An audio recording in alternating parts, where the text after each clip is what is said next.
الحمد لله نحمده ونستعينه ونستغفره ونؤمن به ونتوكل عليه ونعوذ بالله من شرور أنفسنا ومن سيئات أعمالنا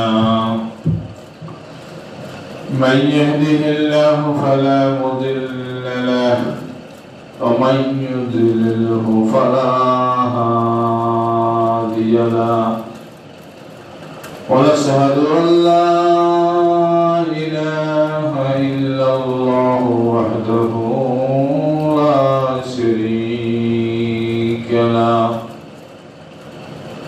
ونشهد أن سيدنا وسندنا ونبينا وشفيعنا وحبيبنا وحبيب ربنا وطبيبنا وطبيب قلوبنا ومولانا محمدا عبده ورسوله أما بعد فقد قال تبارك وتقدس في كلامه القديم والفرقانه المجيد أعوذ بالله من الشيطان الرجيم بسم الله الرحمن الرحيم شهر رمضان الذي أنزل فيه القرآن هدى للناس وبينة من الهدى والفرقان وقال النبي صلى الله عليه وسلم أوله رحمة وأوسطه مغفرة وآخره عتق من النار أو كما قال عليه الصلاة والسلام بارك الله لنا ولكم في القرآن العظيم ونفعنا وإياكم بالآيات والذكر الحكيم إنه تعالى جواد كريم ملك بر رؤوف رحيم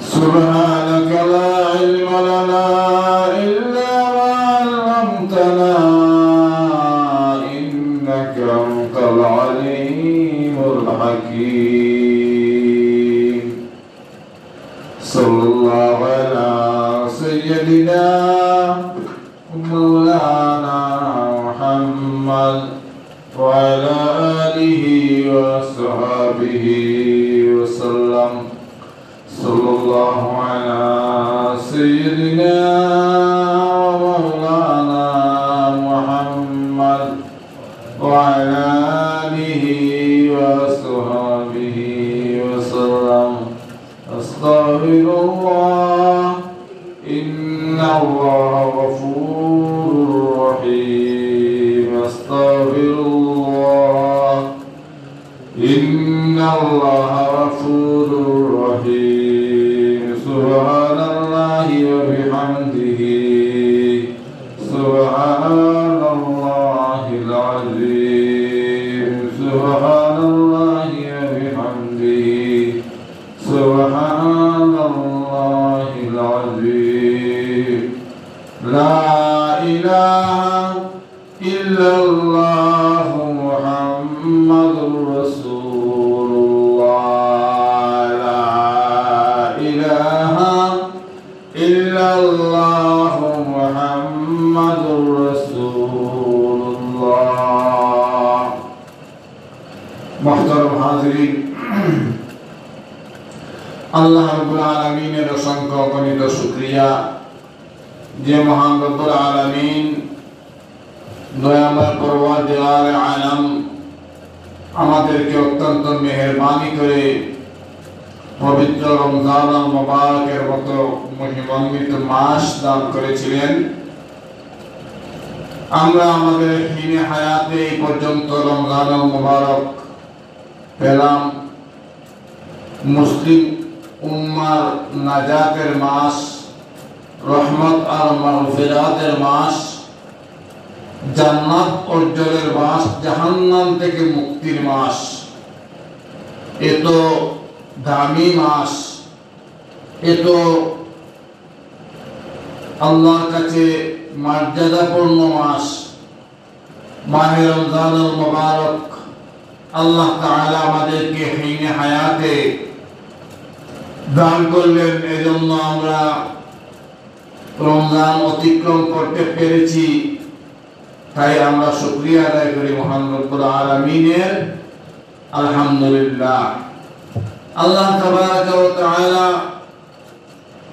যে মেহেরবানি করে আমাদেরকে রমজানুল মুবারক দান করেছেন, আমরা জানি না কতটুকু সেই রমজানকে কাজে লাগাতে পারছি, আমরা কতটুকু সফল হয়েছি, আমরা কতটুকু নিজেকে পূর্ণবান হিসেবে তৈরি করতে পেরেছি, কতটুকু নিজেকে নেক আমল বা সালেহিনের অন্তর্ভুক্ত করতে পেরেছি, সেটা নিজে নিজে ক্যালকুলেশন করলে, হিসাব নিকাশ করলে তখন এটার সামানা ফলাফল রেজাল্ট বের হয়ে আসবে।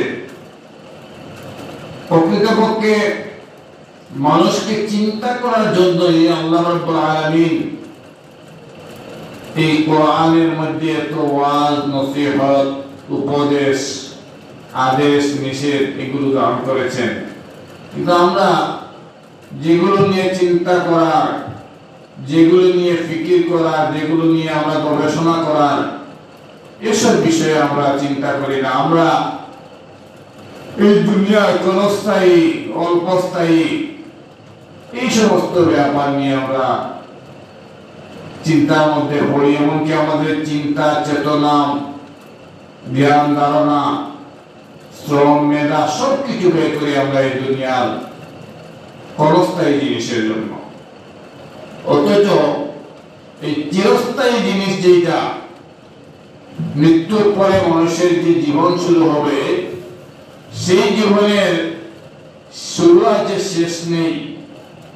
এই জীবন নিয়ে আমরা কখনো কোনো কিছু ভাবি না, চিন্তা করি না। এটাই আফসোস আর আক্ষেপের বিষয়। এমনকি এটাই আমাদের অধঃপতনের কারণ। আল্লাহ রাব্বুল আলামিন এই রমজানুল মুবারক আমাদেরকে দান করেছিলেন, আমরা যাতে করে আল্লাহর নিকটবর্তী হতে পারি, নৈকট্য লাভ করতে পারি, তাকওয়াবান হতে পারি, মুত্তাকি হতে পারি, পরহেজগার হতে পারি, খুদাবিরু হতে পারি। কুতিবা আলাইকুমুস সিয়ামু কামা কুতিবা আলাল লাযিনা মিন ক্বাবলিকুম লাআল্লাকুম তাত্তাকুন।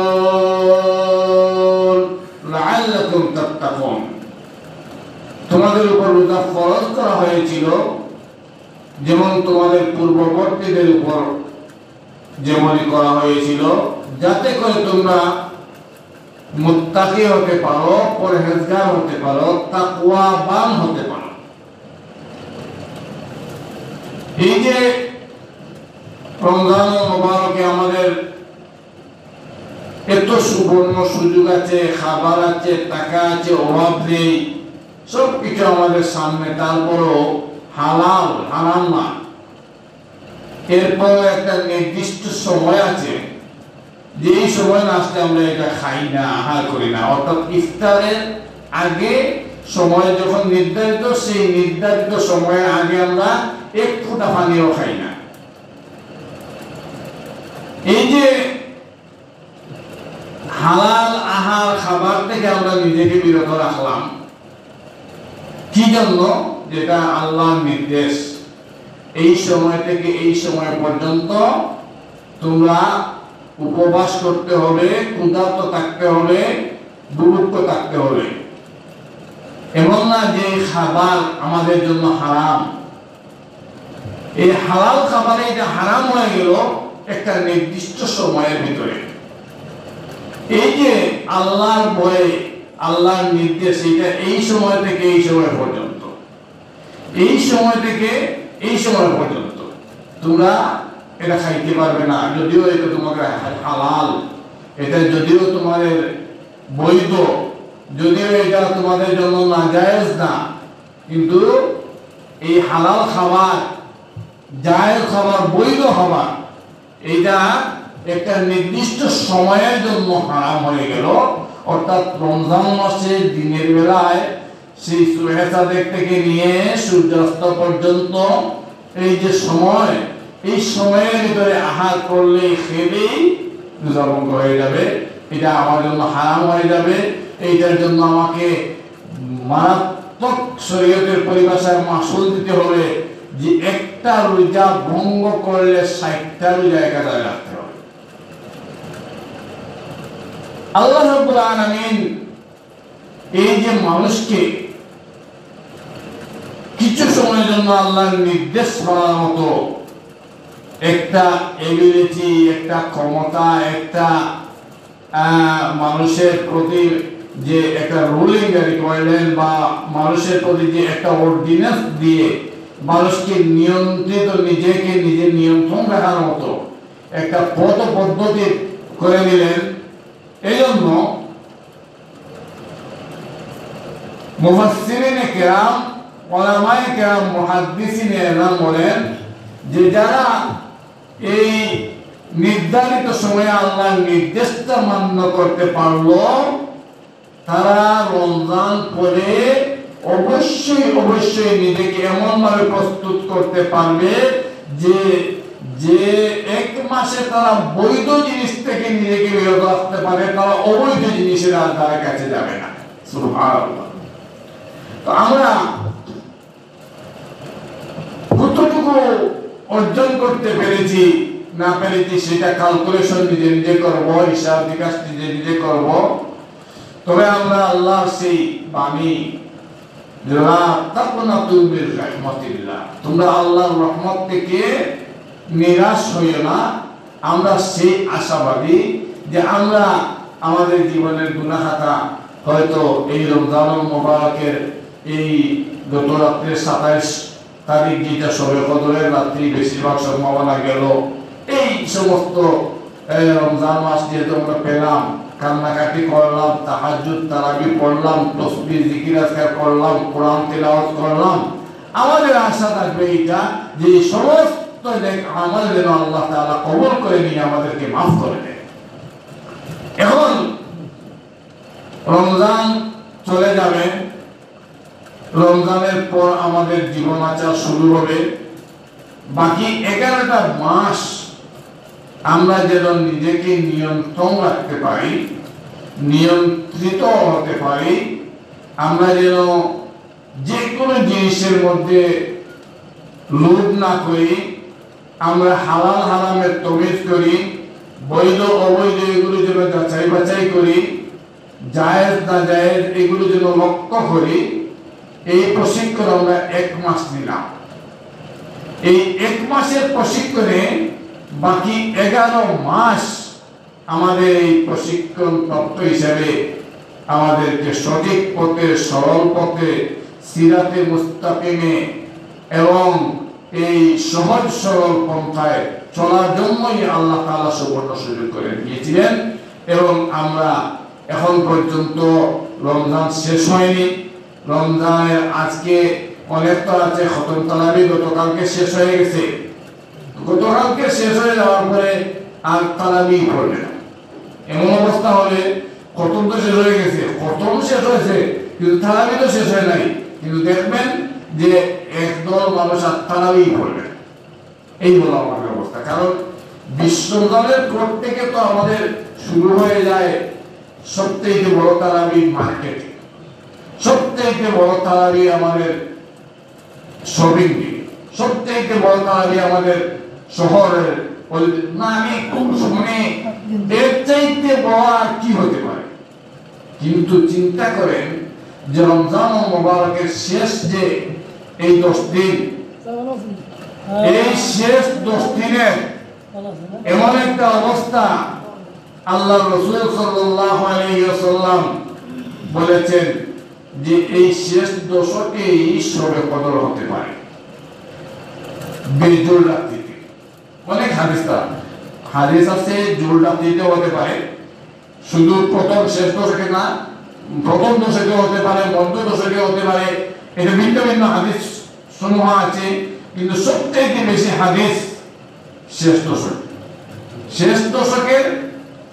আর এর মধ্যে সবথেকে বেশি সম্ভাবনা এই 27 তবে 29 আপনার একটা আছে না, যেমন আগামীকালকে দীর্ঘকালায় এইটাও তো সর্বকদর রাত্রি হতে পারে। কিন্তু আমাদের দুর্ভাগ্য, আমরা এগুলো তালাশ করি না। যে সর্বকদর সম্পর্কে, যে লাইলাতুল কদর সম্পর্কে কোরআনে কারীমের একটা সূরা নাযিল হয়ে গিয়েছে, আমরা তো এগুলো নিয়ে আমার চিন্তার সময় নেই আমাদের। আমরা তো তিলাওয়াতই জানি না, অথচ জানি না আমরা কে কয় খতম কোরআন এই রমজান মাসে পড়লাম। আমি গত জুমায় মনে হয় বলেছিলাম যে আমাদের ইমাম যিনি ইমামে আবু হানিফা রাহমাতুল্লাহি আলাইহি, ইমামে আযম ইমাম আবু হানিফা রাহমাতুল্লাহি আলাইহি প্রতি রমজান মাসে 61টি খতম পড়তেন। চিন্তা করেন, 30 দিনে 30 খতম পড়তেন, 30 রাতে 30 খতম পড়তেন, তারাবির নামাজে 1 খতম পড়তেন।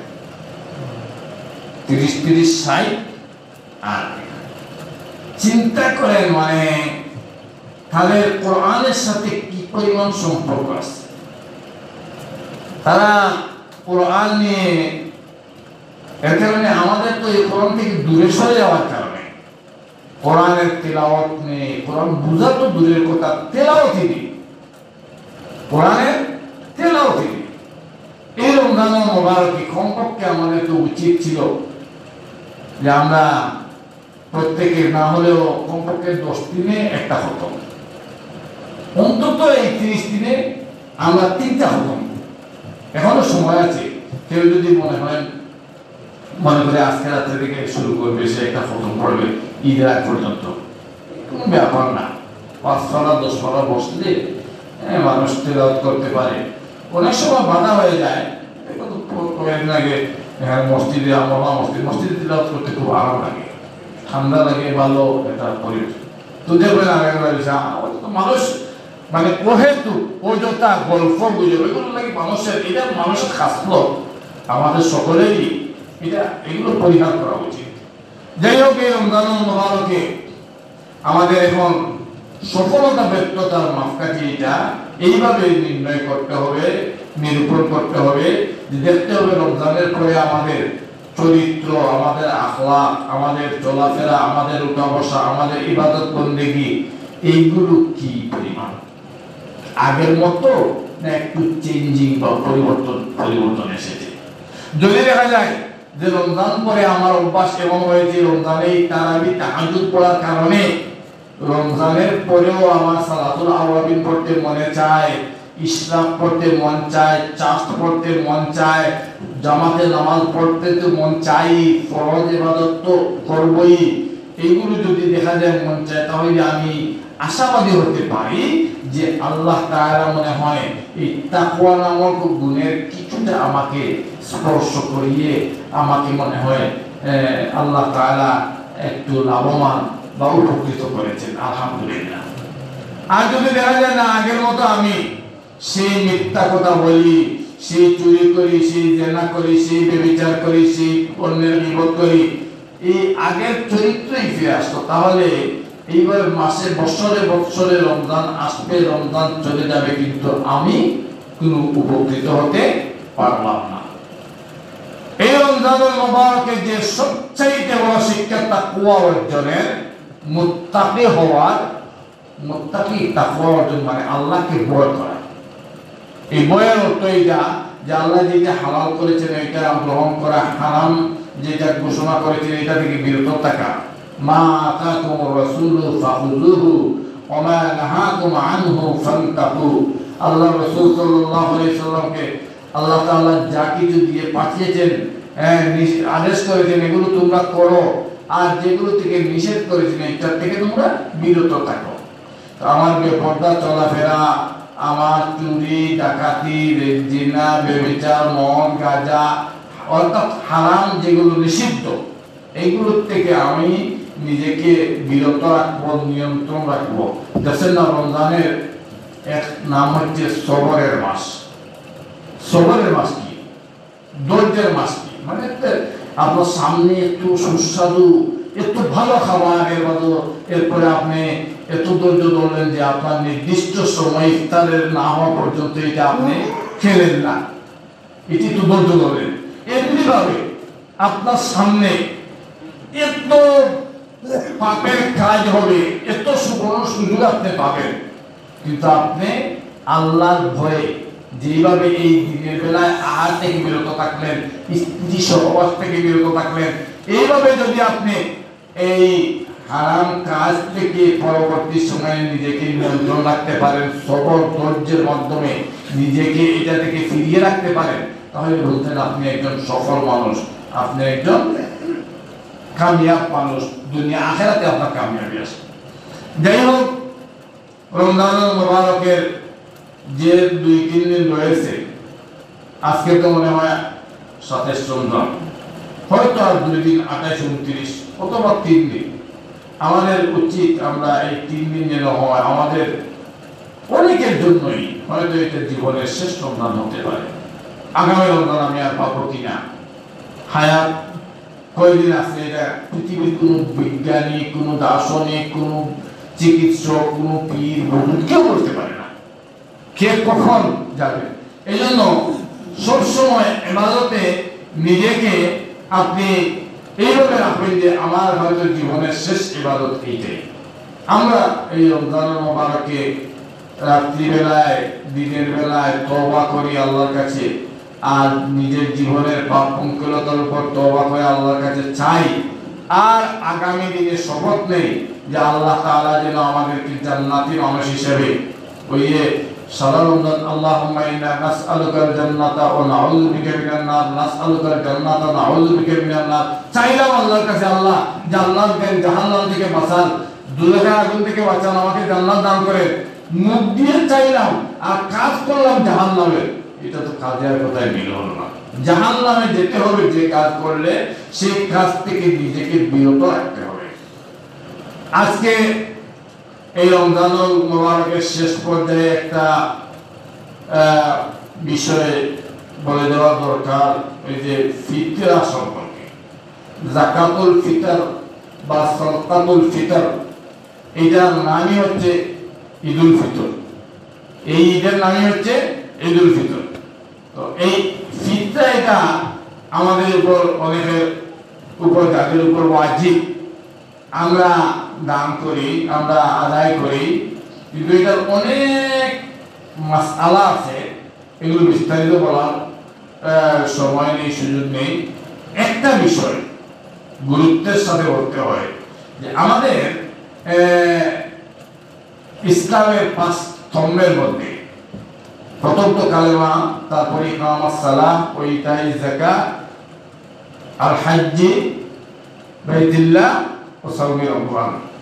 এই 4টা দেখেন, নামাজ, রোজা, হজ, যাকাত, 4টার মধ্যে 2টা হচ্ছে ইবাদতের বদল, 2টা হচ্ছে ইবাদতের মানে। ইবাদতের বদল হইলে রোজা রাখতেছি, এটা ইবাদতের বদল, শারীরিক ইবাদত। এটা আমরা না খাইয়া বানাহান না করে নিজে নিজে, এটা যেমন দেশের রাষ্ট্রপ্রধানের উপর ফরজ, একেবারে ওই ক্লিনারের উপর ফরজ, চকিদারের উপর ফরজ, অর্থাৎ কোনো ভেদাভেদ এখানে নেই যে উনি রাখবেন উনি রাখবেন। আসলে এই উদ্যোগ যেটা সেটাও ভিন্ন কথা, কিন্তু মানে ফরজ এটা একেবারে এ ক্লাস, বি ক্লাস, আর বিআইপি আর ভিভিআইপি, এগুলো কোনো মানে এগুলো এরকম না, সবার উপর এইভাবে নামাজ রোজা। কিন্তু ইবাদতের মালি হচ্ছে যাকাত এবং হজ। এই দুইটা হচ্ছে ইবাদতের মাটি। যিনি নেশাব পরিমাণ শরীয়তে একটা নির্ধারিত সম্পদের মাপকাঠি আছে, 7.5 তোলা স্বর্ণ বা 52 তোলা রূপা পরিমাণ, এই নেশাবের মালিক বলা হয়। এই নেশাবের মালিক যিনি হবেন সাহেবে নেশাব, তার উপর হজ ফরজ। হজ জীবনে একবার ফরজ হয়, একবার জীবনে হজ করছে তার আর নামাজের রাসত্ব করতে হয়, এইভাবে বছরে বছরে যেতে হবে না, একবার হজ করলেই তার ফরজ আদায় হয়ে যায়। যাকাতে এটা বছরে বছরে দিতে হয়, প্রতি বছর হিসাব করে তার যে পরিমাণ কেস আছে নেশাবের মালিক হলে এটা হিসাব করে 40 ভাগের 1 ভাগ, 1 লাখ টাকার মধ্যে 2,500 টাকা জাকাতে আসবে। বাংলাদেশের যে সমস্ত মানুষের উপর যাকাত ফরজ, যদি ওরা হিসাব করে সঠিকভাবে যাকাত দিত, তাহলে বাংলাদেশের মানুষ দরিদ্র সীমার নিচে কখনো বাস করত না। বুঝছেন না? 1 লাখ টাকায় মনে করেন তার 2,500 টাকা যাকাত আসে। এখন যার 600 কোটি টাকা দেখছেন এখন থেকে ডেলি আসে না, 1350 কোটি, 600 কোটি, 500 কোটি, শুনতে যখন স্বপ্ন নাকি আল্লাহ বলতে পারে না। মন্ত্রী মিনিস্টারে দেখতেছেন না, এইটার কানাডায় এত কোটি, অমুক ব্যাংকে, সুইস ব্যাংকে টাকা, এই হাজার হাজার কোটি টাকা।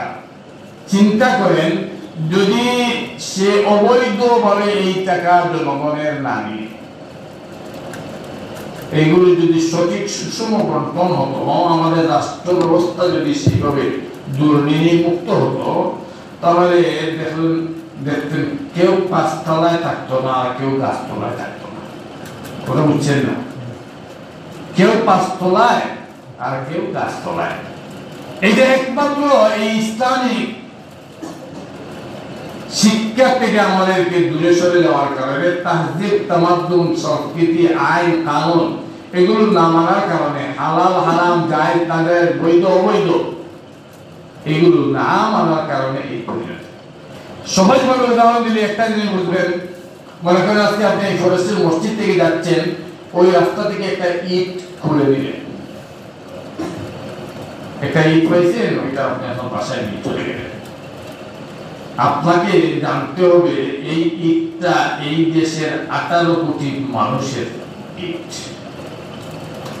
10 টাকার ইট, এই 10 টাকার ইটে 18 কোটি বা যত কোটি মানুষ আছে বাংলাদেশে, এই 20 কোটি হোক আর 18 কোটি হোক, এই সকল মানুষের অধিকার। এটা সরকারি সম্পদ, তো এই সকল জনগণের অধিকার। এর জন্য সরকারি সম্পদ চুরি করতে খুব, ব্যক্তিগতভাবে সব সম্পদ যদি আপনি চুরি করে তার কাছে ক্ষমা চেয়ে নেন, সে ক্ষমা করে দেয়, এটা হয়ে যাবে।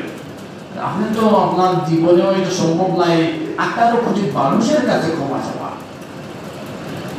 চিন্তা করছেন, দেখছেন না রাস্তা থেকে মানুষ ইট খুঁড়ে নেয়, পাথর নেয়, বালি নেয় সরকারি রাস্তা থেকে। কত ভয়াবহ বিষয় এটা, চিন্তা করে না তো। ইবাদতের মালিক এটা যাকাত এবং হজ, এই বিষয়ে আমাদের দেশের মুসলমানরা অত্যন্ত উদাসীন। নামাজ যেমনি ভাবে ফরজ, যাকাত এমনি ভাবে ফরজ। কোরআনে কারীমের মধ্যে নামাজের কথা 82 বার বলা হয়েছে, আকিমিস সালাহ। আর অধিকাংশ জায়গায় আকিমিস সালাহর সাথে বলা হয়েছে ওয়াতুজ যাকাত। আকিমিস সালাহ ওয়া আতুজ যাকাত, আকিমিস সালাহ ওয়া আতুজ যাকাত। নামাজ পড়ো, যাকাত দাও। এই যে যাকাত এবং হজ, দেখুন হজে অনেক আগে তার উপর হজ ফরজ হয়েছে, বললে দেখি আগামী বছর, দেখি আগামী বছর। চিন্তা করেন, তাই এমন এক সময় যাবে হজে, যেই সময় আপনার শারীরিক সক্ষমতার ব্যাপার আছে এখানে। ওই যে আমার মৌলানা আব্দুর রহমান সাহেব, উনি হজে গেছেন, জিজ্ঞেস করেন শারীরিক সক্ষমতা না থাকলে এই যে তোয়াফ যেটা, সাফা মারওয়ার সাই যেটা, এরপরে এই মিনা, আরাফা, মুজদালিফা, এইগুলা অনেক কাজ আছে যেটা আপনার শারীরিক সক্ষমতা দরকার। আপনি হাঁটতে হবে, আপনাকে দৌড়াতে হবে, কিন্তু যখন দেখবেন ওই সময় যাবে আর কি, যে সময় তারা চলতেছে না, সেখানে গিয়া 2,500-3,000 রিয়াল দিয়ে আরেকজনকে হুইল চেয়ার দিয়া রাখলো, তো উনি আর কি করে যাই হোক আদায় হয়ে যাবে, সেটা ভিন্ন কথা। কিন্তু যে জিনিসের স্বাদ আর কি, আপনার উপর হজ ফরজ হয়েছে তখনই আপনি হজ করবেন, আপনার উপর যাকাত ফরজ, আপনি যাকাত দিলেন, এখানে তাল বাহানা করবেন কেন? আমাদের এক নিকটাত্মীয় মারা গেছে, কোটি কোটি টাকা মারে। আমি জিজ্ঞেস করলাম আপনি হজ, আপনি যাকাত দেন না কেন? বলতেছে কোন হুজুর নাকি রমজানে তাকে বলেছে যাকাত দিতে হবে না। এখন তো আরেক সমস্যা হয়ে গেছে, ইউটিউবে আর ইয়াতে এই যে আরেকটা মানে কথা কাজ করে এনে ওদের ঢুকাইয়া দিয়ে তো মানুষ এখানে প্রশ্ন করে, এই আর একটা সমস্যা। মসজিদ আছে, মাদ্রাসা আছে, হুজুর আছে, এখানে ইউটিউবের এইটা বক্তব্য শুনতে কেন আপনি? এই যে মসজিদ, এটা একটা ঝামেলা সৃষ্টি হচ্ছে, মানুষের অনেক ভুল ভ্রান্তির মধ্যে পড়ে যায়। অনেক সময় আছে মনে করেন কথার অর্ধেক আপনি কেটে দিলেন, এখন একটা কথা পূর্ণাঙ্গ আপনি না শুনলে তো এটা মিনিং, এটা অর্থ, ভাবার্থ, সর্বম কোনো কিছু বুঝতেন না, আপনি অর্ধেক শুনে আপনি এটা সিদ্ধান্ত নেবেন। যাই হোক, এই আর্থিক যে ইবাদত, এইগুলোতে মানুষ খুব উদাসীন, কারণ মানুষের কিন্তু মালের জানের চাইতে মালের প্রতি মায়া বেশি। বলবেন এটা এইটা কেমনি হুজুর? জানের চাইতে মালের মায়া বেশি তোমার? আর দেখছেন না সাগর ফাড়ি দিয়ে বিদেশ দেয় না, হ্যাঁ, মরবে, তার জীবন অবসান হয়ে যাবে, এগুলো চিন্তা করে সোনার হরিণ ধরার জন্য সাগর ফাড়ি দিয়ে, তাহলে জানে যে মালের মায়া বেশি না? এই যে মানুষের তার জন্মগত অভ্যাস বা মানুষের আকর্ষণ। যাই হোক, আমি যেটা বলতে চাই যে এই যে সাদকাতুল ফিতর, এটাকে হাদিসের ভাষায় যাকাতুল ফিতরও বলা হয়েছে। যাই হোক, এই ফিতরা আপনারা যারা দিবেন, আমরা শুধু জিজ্ঞেস করি হুজুরদেরকে ফিতরা কত এবার হুজুর? হুজুরে বললেন 100 টাকা। হুজুরে বললেন 100 টাকা। আপনার তো ফ্যামিলির 60 জন, আপনার এই 60 জনের ফিতরা দিয়ে দিলেন 700 টাকা। অথচ আপনি বেতন পান 1.5 লাখ টাকা, 2,50,000 টাকা। চিন্তা করেন তো, আপনি 1.5 লাখ 2 লাখ বেতন পান আপনার, আর ওই যে জারুদার যে সে বেতন পায় 5,000 বা 6,000। আপনি আর সে কি সমান? আসল বিষয় হচ্ছে মাসআলা আমাদের না জানার কারণে।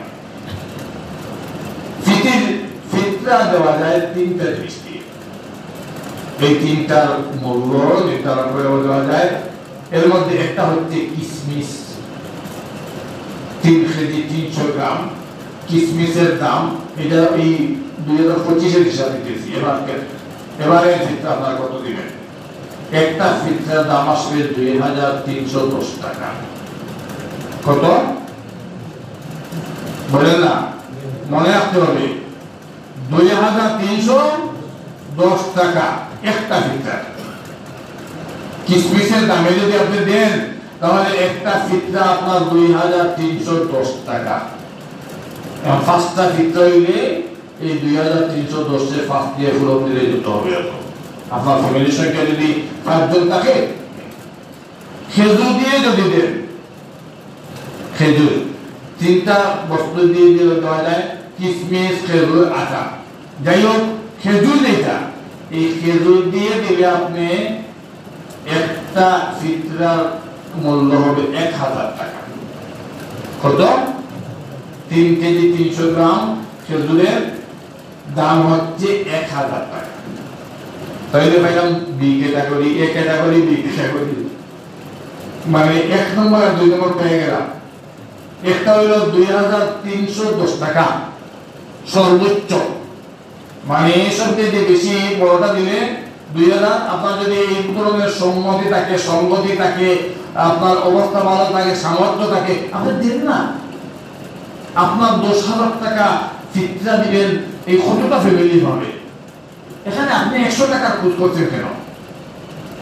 সর্বনিম্ন যেটা আটার দামে 1 কেজি 65 কিলো, এইটা হচ্ছে 100 টাকা। সর্বোচ্চ পাইলাম 2310 টাকা, মধ্যম পাইলাম 1000 টাকা, আর সর্বনিম্ন পাইলাম 100 টাকা। আদায় হয়ে যাবে 100 টাকার দিনের সমস্যা নেই। কিন্তু আপনি মনে রাখবেন, আপনি যেভাবে আপনার চিন্তা চেতনাকে লালন করবেন, আল্লাহ তাআলা আপনার ব্যাপারে সেইভাবে চিন্তা চেতনা করবেন। আপনার মনের মনে গুটা কি আছে, আপনি যদি সামর্থ্য থাকে, আপনি মনে করেন আমার তো যেহেতু আমি 1 লাখ 1.5 লাখ টাকা বেতন পাই, আমার তো এই ফিতরাটা দেওয়ার মতো এবিলিটি আছে, সামর্থ্য আছে, আমি 10,000 টাকা দেই না ফিতরা বাবদে, হয়তো আল্লাহ তাআলা আপনার মালের মধ্যে এমন বরকত দান করবেন যে অফুরন্ত আর নিয়ামত ভান্ডার দিয়ে আল্লাহ তাআলা আপনাকে মুস্তাফিজ করবেন। এজন্য আমাদের এই সিরাজের প্রখ্যাত বুজুর্গ হযরত শাইখ বাগা রাহমাতুল্লাহি আলাইহি বলতেন যে শুধুমাত্র এই দাওয়াত খাবার সুন্নত করবেন না, এটা হচ্ছে মিষ্টি সুন্নত, আর তাহাজ্জুদ পড়া এটা হচ্ছে খোলা সুন্নত, মানে এটা খোলা সুন্নত, এইটা খুঁজে করবেন, সেটাও সুন্নত, এটাও সুন্নত। এই জন্য শুধুমাত্র দায় সারাভাবে এই ফিতরা 100 টাকা দিব না, আপনি যে যে যে পরিমাণের টাকাওয়ালা আছেন, যে পরিমাণের মালদার আছেন, আপনি সেইভাবে আদায় করবেন। আল্লাহ তাবারাকা ওয়া তাআলা এই রমজানুল মুবারকে আমাদেরকে যেন মুত্তাকি, পরিপূর্ণ মুত্তাকি, তাকওয়াবান, আল্লাহ বিরু, খোদা বিরু হওয়ার তৌফিক দান করেন। আর রমজান পরে যেন আমরা এই তাকওয়া নিয়ে সারা বছর চলতে পারি, আল্লাহ তাআলা যেন গুনাহ মুক্ত জীবন আমাদেরকে দান করেন, সেই দোয়া আমরা আল্লাহর কাছে করি। আর আগামী যে 2টা রাত 3টা রাত রয়েছে, এই দিন এবং রাত্রিগুলোকে আমরা যেন কদর করি। আমরা হয়তো সবে কদর থাকতে পারে আগামী 29 তারিখ, এই জন্য আমরা ঈদের রাতে তো অনেক ফজিলত, আমরা তো থাকি মার্কেটে, কিন্তু ঈদের রাতে আপনি বেশি ইবাদত করবেন ঘরে বসে বসে। আল্লাহ রাব্বুল আলামিন আমাদেরকে পরিপূর্ণ মুত্তাকি হওয়ার তৌফিক দান করুন। আমিন ওয়া আখিরু দাওয়ানা আলহামদুলিল্লাহি রাব্বিল আলামিন।